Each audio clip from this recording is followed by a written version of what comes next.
Gerstas, bonsoir. Merci Bonsoir. d'être avec nous. Un tout jeune auteur et tout. Est-ce que vous pourriez nous faire un mini synopsis de votre livre pour qu'on ait une idée de ce vers quoi on s'avance? Alors oui, c'est l'histoire d'un homme qui travaille à Bangkok, donc la capitale de la Thaïlande, et qui a perdu sa sœur 20 ans auparavant, et qui par hasard va retrouver la trace de l'homme qu'il considère comme responsable de la mort de sa sœur. Et donc la Nuit Pacifique, c'est l'histoire d'une traque, c'est l'histoire d'une vengeance 20 ans après, pour d'une certaine manière venir tourner la page de ce drame familial. C'est l'histoire donc d'un jeune homme. Son âge n'est jamais vraiment spécifié. Il s'appelle Adrien Verneuil. J'avais Gaëtan, je ne sais pas pourquoi en tête. Ah non. Et il est retoucheur photographique. Je pense que c'est comme ça qu'on dit à Bangkok. C'est-à-dire qu'il gomme les imperfections sur certaines photos pour les rendre parfaites, idéales. Et il ne s'est jamais vraiment remis de la mort de sa sœur, survenue de façon assez brutale 20 ans plus tôt. Et un jour, il croise la route de la personne qu'il juge responsable. Et il décide de se venger tout en se posant sans cesse la question de est-ce que j'en suis capable, est-ce que je vais le faire, etc. Et la Nuit Pacifique, c'est aussi, me semble-t-il, une façon d'atteindre enfin la paix. C'est une manière pour lui de se libérer de ce souvenir, parce que tout le roman est en même temps un questionnement sur le rôle de cet homme qui était le médecin psychiatre de sa sœur lorsqu'elle était jeune adolescente. Et lui est convaincu, en croisant cet homme, qu'il faut en finir. Ça fait 20 ans que cette mort le hante. Et en finissant de manière physique, donc il y a une vraie forme de violence, il pourra enfin connaître la sérénité. Alors, la violence, elle est vraiment omniprésente au cœur du roman, entre autres parce que le narrateur fait de la boxe thaï, qui est réputée pour être assez violente, rapide. Il y a des coups qui, me semble-t-il, ne sont pas vraiment permis dans les autres sports de combat. Et j'ai l'impression que votre écriture, elle est un peu comme ça aussi. Elle est nerveuse, elle est parfois brutale. Et je me demandais s'il y avait une espèce de jeu, de similitude entre le narrateur et son rapport au sport, et vous et votre écriture. Ou pas du tout. En tout cas, j'essaye d'avoir une écriture la plus aiguisée possible. Moi, j'ai énormément de mal avec les auteurs qui s'épanchent sur 10 lignes, qui ont un rapport à la ponctuation qui, moi, me semble délirant. Je fais attention aux sonorités quand j'écris, et je n'aime pas me perdre. Ou alors, il faut que l'auteur soit très talentueux. Donc, j'ai une écriture... oui, assez violente, ou en tout cas qui peut paraître précise. Voilà, j'ai besoin que ce soit précis. Et alors, je ne sais pas s'il y a un lien avec la boxe thaï. Moi, je boxais quand je vivais en Thaïlande, donc ça m'a permis de savoir ce dont je parle quand je parle de la boxe et quand je décris la scène de combat. Mais mon écriture, c'est avant tout une quête de précision et un besoin de pouvoir écouter les mots. Quand j'écris, en général, je lis à voix haute ce que j'écris, et je sens tout de suite, en écoutant, si ça colle ou pas. C'est pour ça que je ne peux pas, par exemple, écrire avec de la musique. Il y a énormément d'écrivains qui parlent des albums, qui les accompagnent. Moi, c'est impossible. C'est-à-dire que si j'écoute quelque chose, je ne peux pas écouter ce que je suis en train d'écrire, ou alors c'est un capharnaüm impossible, et résultat, c'est illisible. Donc j'ai besoin de silence, et j'ai besoin de pouvoir, mais parfois même poser mon stylo, prendre ma feuille et lire à voix haute, et me dire est-ce que ça va ou est-ce que ça va pas. En fait, ça ne m'étonne pas du tout, parce que ce qui m'a vraiment frappé au moment où j'ai lu le livre, c'est à quel point la description de Bangkok, par exemple, est hyper vivante. C'est très sensuel. Il est question d'odeur, de moiteur, de couleur, de bruit. C'est rendu extrêmement précisément. Et je me demandais si pour vous, Bangkok, plus que d'être un décor, ce qu'il est clairement, c'était pas aussi une forme de personnage, parce que la ville participe vraiment à l'évolution des événements. Alors, pour moi, c'est un immense compliment que vous venez de me faire, parce que Bangkok est un des personnages de mon texte. Pour ceux d'entre vous qui connaissent cette ville, je pense que ça ne vous étonnera pas, mais pour ceux qui ne connaissent pas Bangkok, moi, quand je suis arrivé, Bangkok est un être vivant. C'est-à-dire que c'est une ville de 16 millions, je crois, ou 18 millions d'habitants. C'est grand, je ne sais même pas grand, je crois que c'est 16 fois Paris. Et c'est une ville qui ne s'arrête jamais. On dit souvent que New York est la ville qui ne s'arrête jamais, mais c'est faux. C'est-à-dire qu'à côté, New York, c'est très calme. Bangkok, c'est un animal qu'il faut arriver à appréhender. C'est à la fois un courant. On est vraiment, on est submergé. Enfin, quand on se laisse faire, entre guillemets, on est submergé par la ville, par sa puissance. C'est très organique. Et c'est pour ça que j'ai essayé de rendre ce côté charnel de la ville. Et ça, c'est un peu égoïste de ma part, mais parce que j'aime tellement ça dans mes lectures, arriver à ressentir le lieu, arriver à me plonger complètement dans l'imaginaire, dans le texte, que je me suis dit, si j'arrive à le rendre, il faut surtout pas que je m'en prive. Et j'avais essayé de faire ça un petit peu avec Buenos Aires pour le roman précédent, parce qu'il y a des parallèles entre les villes. Enfin, en tout cas, moi, je pars à Bangkok dans 2 mois et j'avais vraiment l'impression d'y être. Je me suis dit, là, la ville, en fait, je la visualise. Et je trouvais ça vraiment, vraiment passionnant. Et ce qui m'a aussi intéressée, c'est le titre, parce qu'en fait, vous dites la nuit pacifique. Et le roman commence par cette phrase, je cite. La nuit de Bangkok n'apaisait rien. Donc, ce qui donne bien cette idée d'une Bangkok grouillante, avec du bruit, avec des néons, avec des coups qui s'échangent aussi dans des arènes avec des boxeurs, et puis aussi des hommes et des femmes qui parviennent pas vraiment au bout de leur désir. Et justement, comme une boucle qui se boucle, la fin du texte dit seul dans la nuit pacifique. Et je me demandais, du coup, est-ce que la nuit pacifique dont il est question en fin de roman, c'est la ville dont vous parlez, ou bien c'est la sérénité qu'il acquiert, mais dans sa propre nuit intérieure? La nuit est un des motifs du texte.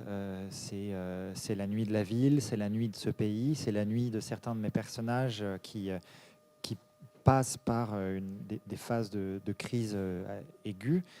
Et pour le narrateur, quand il se retrouve seul dans la nuit pacifique, c'est une nuit intime, c'est une nuit intérieure. Il retrouve, après un déferlement de violence, en l'occurrence de violence psychologique, pas de violence physique, il pense en tout cas retrouver une forme de sérénité, mais qui est une sérénité intime, intérieure. Et il y a aussi le fait que pardon. Il y a énormément, donc je disais, de dynamisme. La description de la ville est très vivante. Elle m'a fait penser à énormément de films. Et comme par hasard, vos 2 personnages principaux, qui sont donc le docteur, en l'occurrence, qui était le médecin de sa sœur, et Adrien, qui s'appelle Adrien Verneuil, et le docteur, c'est le docteur Mal, portent bien sûr les patronymes de 2 cinéastes hyper célèbres. Et je me demandais est-ce que c'est parce que vous faites référence... Il faut lire le livre avec la résonance des films que certains ont fait, comme Le souffle au cœur, qui justement parle de rapports assez troubles, ou bien c'est parce que tout simplement votre roman a aussi une vocation cinématographique dans le rendu, dans le visuel? Alors je ne sais pas s'il a une vocation cinématographique. Ce que je peux vous dire, c'est que depuis qu'il est sorti, c'est une question qu'on me pose beaucoup. Il y a des gens qui me contactent pour des adaptations. Par exemple, j'ai discuté longuement hier avec quelqu'un qui me parlait de Taxi Driver. Oui. Longuement. Il y a quelqu'un qui m'a dit qu'il a vu des liens avec Blow Up d'Antonioni. Pour moi, c'est un compliment parce que j'estime que j'ai bien fait mon boulot. Ça veut dire qu'on rentre dans cette fiction, qu'on la vit complètement, et que, contrairement à beaucoup de romans trop, à mon goût, contemporains, on n'a pas besoin de se demander ce que moi, Pierre Stas, je foutais dans cette histoire et à quel moment, en tant qu'écrivain... Voilà, je ne veux pas qu'on se pose cette question. Je propose une histoire qui est une histoire qui, j'espère, se suffit à elle-même. Et après, c'est l'imaginaire du lecteur. Et donc, il y a nécessairement un parallèle avec bien, la pièce noire du cinéma, où on est dans une fiction, et personne ne se demande ce que le réalisateur fait dans cette histoire. Voilà, on est dans une histoire, on nous propose quelque chose. Et la magie de la littérature, c'est que ce n'est pas un rapport complètement passif, parce qu'il faut, voilà, il y a un effort à produire, et c'est ça qui fait sa force. Mais quand vous me dites qu'il y a une dimension cinématographique, pour moi, c'est une réussite. Ça veut dire que je suis arrivé à créer une fiction suffisamment, moi j'aime bien ce mot, mais suffisamment ronde pour qu'on puisse s'y loger et la vivre entièrement, quoi. ce que je trouve très intéressant aussi, c'est qu'en parlant de fiction, vous décrivez très bien le pays Thaïlande et son peuple comme étant le royaume de l'image. Je cite ce que vous dites. Et effectivement, on se rend compte que dans ce peuple et dans la culture, les symboles ont valeur de signe, quitte à être trompeurs. Et je sentais aussi en arrière-fond le travail de l'écrivain qui lui aussi nous essaime des signaux. Et en fait, vous manipulez le lecteur sans qu'on s'en rende compte. En tout cas, la manipulation est... ça fait très machiavélique. Je ne crois pas être... je crois pas être suffisamment fort pour manipuler à ce point mon lecteur. Moi, j'ai été confronté très concrètement à ce dont je parle dans le travail de l'image de ce pays. Et la preuve, c'est que la plupart des gens connaissent une partie de la Thaïlande, qui est une partie qui est créée ex nihilo par les gens dont c'est le métier. C'est-à-dire que quand on vous dit Thaïlande, on pense boxe, on pense plage et on pense prostitution. En gros, hein, je résume, et un peu nourriture. Voilà. Mais il faut être bien conscient que si on a ces 4 éléments qui viennent à chaque fois, quelle que soit la personne à qui vous posez la question, c'est qu'il y a eu tout un travail de communication, de création de l'image, que ce soit, mais même de l'image de carte postale. Thaïlande, vous pensez quand même, il y a des visuels qui apparaissent tout de suite. Alors que, contrairement à New York, par exemple, il n'y a aucun film, vous n'avez jamais vu un film qui se passe en Thaïlande. Enfin, je veux dire, et pourtant, il y a des images qui vous viennent en tête. Et ça, c'est un travail de longue haleine, sur plusieurs décennies, de gens qui se sont évertués à créer une réalité, en partie vérifiable et en partie fictive, qui venait servir un message. Un message autour de la Thaïlande, autour de ce royaume apaisé, de la douceur, du bouddhisme, de la tolérance. La réalité, et heureusement, est beaucoup plus intéressante, beaucoup plus complexe, beaucoup plus noire, et donc, quelque part, beaucoup plus littéraire, parce que moi, je n'allais pas faire un roman sur les mangues, les prostituées et les plages. Donc, c'était ça. Le travail de l'image était là, pour moi, une cible parfaite pour l'écrivain. Et ça a été un plaisir d'aller interviewer un nombre incalculable de gens en Thaïlande pour leur poser la question sur à quel moment est-ce que vous avez l'impression que votre pays est travesti par cette fausse image. Et je ne sais pas si on aura l'occasion d'en parler, mais la situation au sud du pays est un exemple incroyable de ce, ou même la situation de la lèse-majesté est une question phénoménale en Thaïlande. Et personne n'en parle en Europe, alors que là-bas, c'est une réalité quotidienne. Mais ils ont réussi à plaquer une chape de communication par-dessus que je trouve, moi, fascinante. Oui, parce que ce qui est vraiment intéressant dans le roman, c'est qu'on a une espèce de deux niveaux de réalité. C'est-à-dire qu'il y a une menace qui, tout le long du roman, sourd, dont personne ne parle réellement, ou personne n'est vraiment conscient, et qui est le fait qu'un déluge va complètement engloutir la ville. Et de l'autre, il y a cette idée selon laquelle il existe un problème mondial avec l'islam. Il y a une révolte qui secoue le sud du pays. Et tous les discours politisés, tous les discours médiatiques mettent en exergue cet événement-là. Est-ce que, justement, il y avait aussi une critique du fait de simplifier, voire de dramatiser certains événements par sensationnalisme ou par démagogie? C'est-à-dire que je pense que nous, Européens, on est quand même très sensibles aux questions de manipulation médiatique, mais on est des petits joueurs par rapport à ce qui peut se faire dans certains pays qui sont confrontés à ces questions-là. Et il se trouve qu'au sud de la Thaïlande, ils sont confrontés à ce qu'eux appellent une insurrection, qui n'en est pas une, qui est un problème qui date, qui a des millénaires. C'est-à-dire qu'à la frontière du sud de la Thaïlande, un ancien sultanat musulman a été rattaché au pays par décret. Et résultat, ça se passe assez mal. Et chaque jour, il y a des morts, il y a des exécutions. Mais ce n'est pas une expression, c'est tous les jours dans les journaux, vous lisez la liste des gens qui ont été tués pendant la nuit. Et quand on arrive, moi, c'est-à-dire je ne connaissais rien, et je vois les morts de la nuit, je suis allé voir mon patron parce que j'étais journaliste là-bas, et je lui ai demandé, mais qu'est-ce que c'est que cette histoire Est-ce que vous avez vu? Il y a eu un carnage dans le sud. Il m'a dit, ah, non, ça c'est tous les jours, c'est les morts de la nuit. Et je me suis dit, mais c'est quand même anormal que moi qui lis les journaux tous les jours, j'ai jamais entendu parler de ce truc, jamais. Et que même à Bangkok, c'est un petit encart de rien, de 10 lignes, qui dit simplement, dans telle province, il y a machin, machin, machin, qui ont été abattus à la Kalachnikov dans une classe, parce qu'ils allaient donner un cours, et on ne sait pas qui les a tués, il n'y a pas eu de revendication. Et le lendemain, on entend que machin, machin, machin et machin, en réponse à la mort des précédents, ont également été exécutés dans un champ. Cette question-là a évidemment des répercussions religieuses parce que c'est des provinces à 85% musulmanes, alors que le reste du pays est à 90% bouddhiste. Énormément d'acteurs politiques essayent de s'en servir pour le présenter comme un conflit religieux comme il peut y avoir dans d'autres pays. La réalité est beaucoup plus complexe et c'est un terrain de jeu rêvé pour des professionnels de la communication qui arrivent à tirer les ficelles pour que dans les journaux ça apparaisse comme si vous voulez, le problème mondial avec l'islam qui revient dans le sud du pays. Alors que les musulmans du sud de la Thaïlande n'ont strictement rien à voir avec ne serait-ce que les musulmans en Indonésie ou les musulmans en Malaisie ou les musulmans au Maghreb. Je veux dire, et ça, c'est un discours qui a un poil subtil, qui est inaudible dès lors que vous voulez, par exemple, en parler à la télé.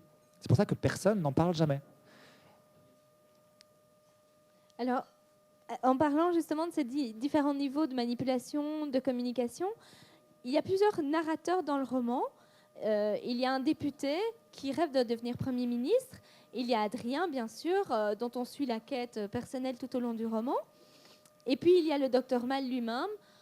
Et il y a cette impression qu'il y a vraiment 3 niveaux de réalité différents que vous mettez en scène. D'un côté, il y a ce côté monde très pragmatique, hyper réaliste du député, qui manipule l'opinion publique en servant des symboles que le peuple a envie de voir. De l'autre côté, il y a celui d'Adrien qui est paradoxalement assez idéal, en fait. Le fait de gommer les imperfections, les corruptions, il se crée une espèce de petit corps. Lui c'est son métier. Lui, oui. Son boulot, c'est on lui file une photo d'une mannequin qui a été prise pour être la nouvelle égérie d'une compagnie aérienne et on lui dit qu'il a tel budget pour enlever toutes ses rides, la recoiffer comme il faut. Mais je veux dire, c'est une réalité. Moi, j'ai vu les gens faire ça. J'ai vu les gens travailler sur Photoshop, redessiner la courbe d'un nez. Et aujourd'hui, c'est 100% des photos.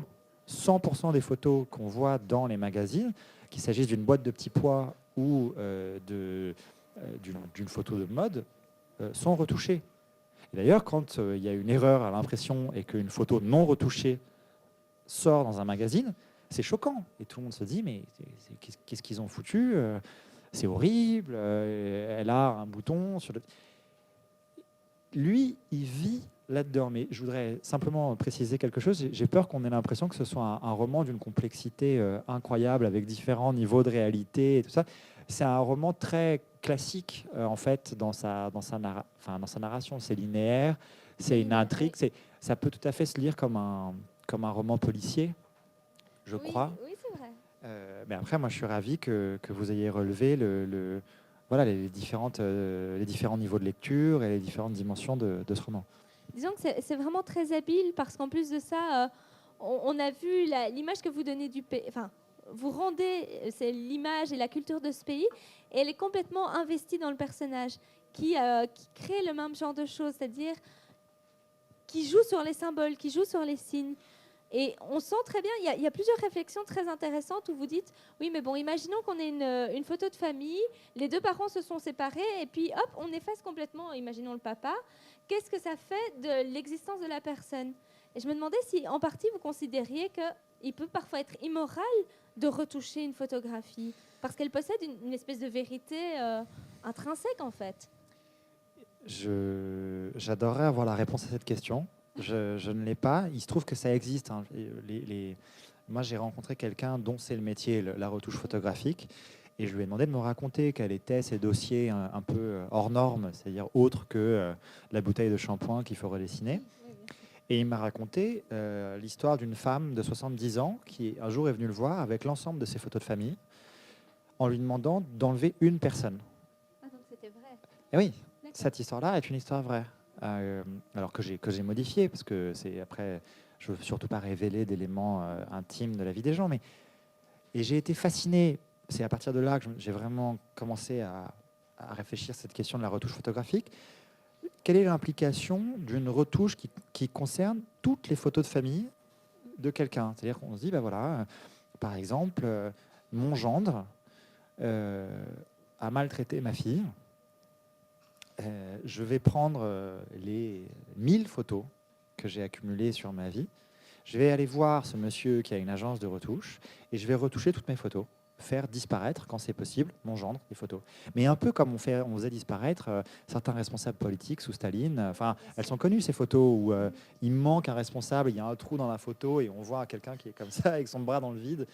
Mais quelle est, en réalité, est-ce que cette personne, si on enlève, si on gomme son existence photographique, qu'est-ce qui reste de certaines personnes? Et ça, je trouve ça assez vertigineux comme possibilité, d'autant plus qu'on va aller vers un quasi tout numérique dans la photo, et que bon, les limites technologiques de cette falsification sont inenvisageables. Enfin, on va vraiment vers un monde dans lequel on peut tout retoucher. Et moi, j'ai essayé d'explorer la veine intimiste de ces retouches, mais on peut penser à la veine judiciaire, c'est-à-dire on peut absolument tout retoucher. Les photos d'une scène de crime, d'une saisie narcotique, on pourrait très bien retoucher des photos d'archives historiques. Bon, il n'y a pas de limite. Alors, pour terminer, je reviendrai juste sur un autre leitmotiv, me semble-t-il, du roman, qui est celui du fait de trouver sa place. Alors, il y a un très beau terme thaïlandais pour le désigner que malheureusement je n'ai pas retenu. Mais vu que la mémoire fait souvent problème dans le roman, pour le député en l'occurrence qui découvre qu'il a Alzheimer, et puis pour Adrien, pour d'autres raisons que je vous laisserai découvrir par vous-même, je me demande si le fait d'avoir une mémoire qui se dérobe ou qui fait obstacle, ça empêche de trouver sa place et d'acquérir du coup une certaine harmonie. Je pense que c'est une question qu'on met toute une vie à cerner. Moi, il se trouve que il y a peu de choses qui me font peur dans la vie. Ne pas me souvenir en est une.